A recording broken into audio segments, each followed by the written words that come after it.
Hey Drew, we're here to talk about OTXO. This is a roguelite game and what seems to be a season of roguelites actually, but this one in particular is interesting. It has you donning a mask that gives you the power of rebirth. So this is why you're stuck in this roguelite scenario, running through and gunning through your way through enemies. But what did you think of this game in your first impression?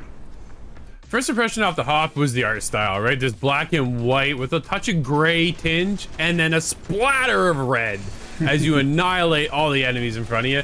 Dude, it was addicting. It was fun, right? I'm not the biggest roguelike guy, but the more I'm around Scott lately, the more I'm playing these games and the more that hook is starting to sink its teeth into me. And they're really starting to pull me in, right? It is that one more loop. Let's go back one more time.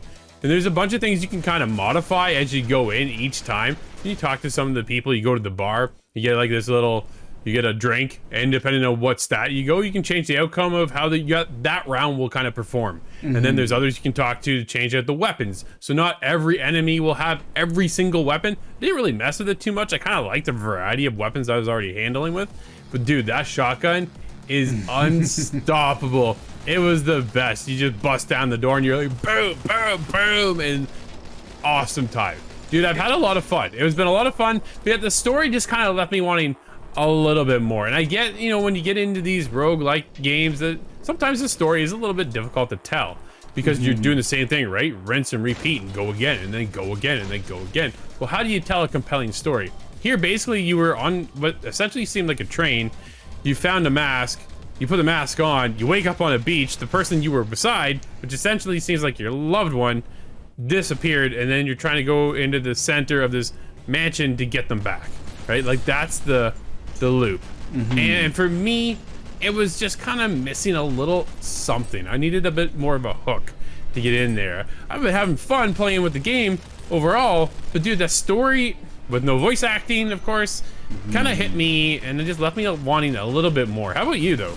Yeah, the story element is really has more to be desired, but in this case, it is just an excuse to kind of get you into that loop. So it works, but it's not exciting. I agree with you there, but I would have liked to see a little bit more variety. The enemy types are quite minor swaps.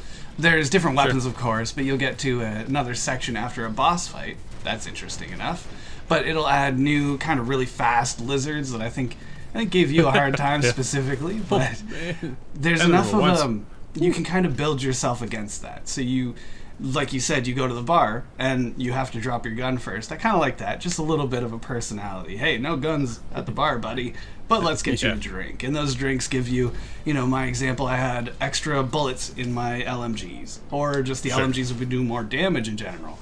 So you pair that with the character, turn off everything except for LMGs. Now I'm punching much further through the game, and it was really satisfying in that way. No, absolutely. The bar thing was kind of a cool mechanic because it was always different. Every time you approached the bar, it was a new drink, right? And then you could re-roll it, but the way that actually be able to purchase these drinks is by taking out the enemy, and then the enemy drop coins, and then that's how you get rewarded. And then you can build up things and then pursue the next run. And it's just this loop over and over and over again. But dude, I felt that was kind of it. Like there wasn't really enough for me to. When I stopped, I wasn't thinking about it going back. And as of late, there's been a few games we've been playing that, dude, the minute I put it down, I'm still thinking about those games. And I just wasn't here for me.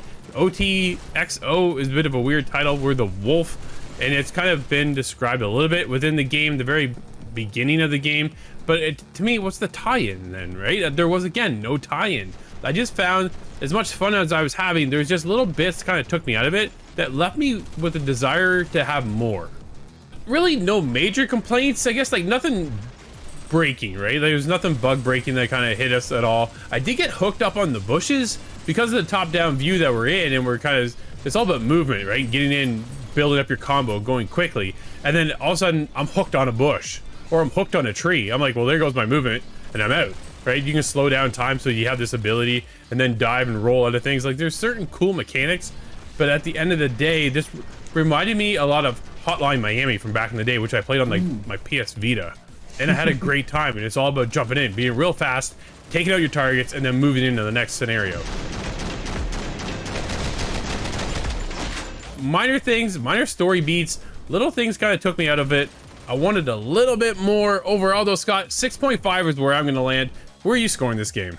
Okay, I'm feeling a lot of the very similar points, actually. I'm there with a 7. I do really enjoy this game. I think it has some shortcomings being a roguelite with less of a story, but it all comes together in a package that I find is interesting. I had a great time with it, but I'm just like you, I'm not sure I'm going to go back too much. It's a 7 for me.